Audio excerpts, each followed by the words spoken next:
पत्नी के नाम से जमीन ले लिया, कहीं भाई के नाम से खदान है, तो आप जरा बताओ फिर झारखंड वासी क्या करेंगे।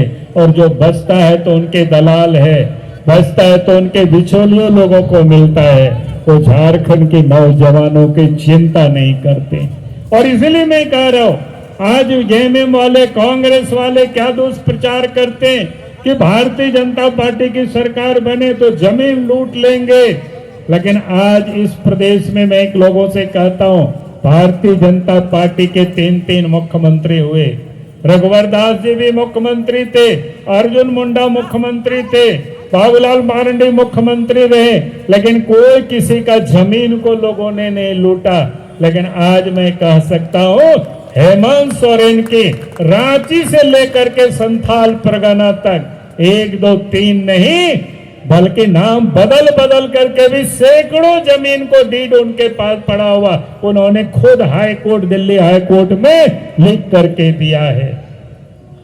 और यहाँ की जमीनों से किसी ने उजाड़ा है तो कांग्रेस पार्टी ने उजाड़ा है, कोई बीजेपी ने लोगों को नहीं उजाड़ा है। अब याद करिए, बड़े बड़े खदान खुल गए, बड़े बड़े डैम बन गए, बड़े बड़े कारखाना बना, और वहां किसके राज्य में लोग विस्थापित हुए? झारखंड के आदिवासी और मूलवासी।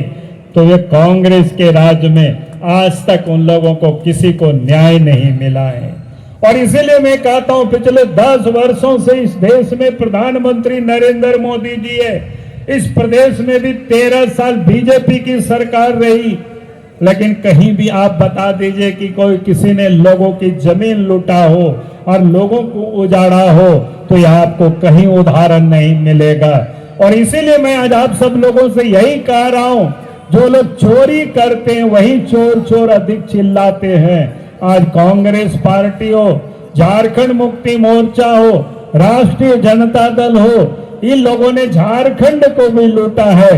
यहाँ के जल जंगल जमीन की राजनीति करते हैं, लेकिन लूटते यही लोग हैं। उनसे हम सावधान करने के लिए मैं आपके बीच में आया हूं, हमें सावधान रहना पड़ेगा। यही मैं आज आप सब लोगों से निवेदन कर रहा हूं, यही मैं आज आप सब लोगों से अपील कर रहा हूं। और एक बात कह करके मैं समाप्त करूंगा, क्योंकि आज झारखंड प्रदेश में सबसे बड़ी समस्या क्या है कि हमारे खास करके आदिवासी मूलवासी अब धीरे धीरे कम हो रहे हैं, घट रहे हैं। और उसके कारण ये है कि एक तो रोजगार की तलाश में बाहर जा रहे हैं, यहाँ रोजगार नहीं है, और सबसे बड़ा कारण है बांग्लादेश से जो रोहिंग्या मुसलमान घुसपैठ कर रहे हैं और उनकी आबादी बढ़ रही है, हमारी आबादी कम हो रही है। और उसमें से मैं आदिवासी भाई बहनों को कहूंगा कि अगर हम आज भी नहीं सचेत हुए तो हमारा क्या क्या नुकसान होना है मैं आपको गिना देता हूं। पहले तो लोकसभा की सीट हम लोगों की घटेगी, विधानसभा की सीटें हम लोगों की घटेगी, और फिर सरकारी सेवाओं में जो रिजर्वेशन है 26% वो भी हम लोगों की घटेगी। और उसके बाद हम लोगों का जल जंगल जमीन भी घटेगा। और आज तो स्थिति ऐसी बना, हमारी माँ हमारे बहनों के साथ भी लोग शादी कर लेते हैं और वही मुखिया बनते हैं, वही जिला परिषद बनते हैं। अगर हम आज भी हम नहीं संभले, आज भी हम नहीं चेते, तो कांग्रेस पार्टी है या झारखंड मुक्ति मोर्चा, वो तो अपना वोट बैंक तैयार करती है।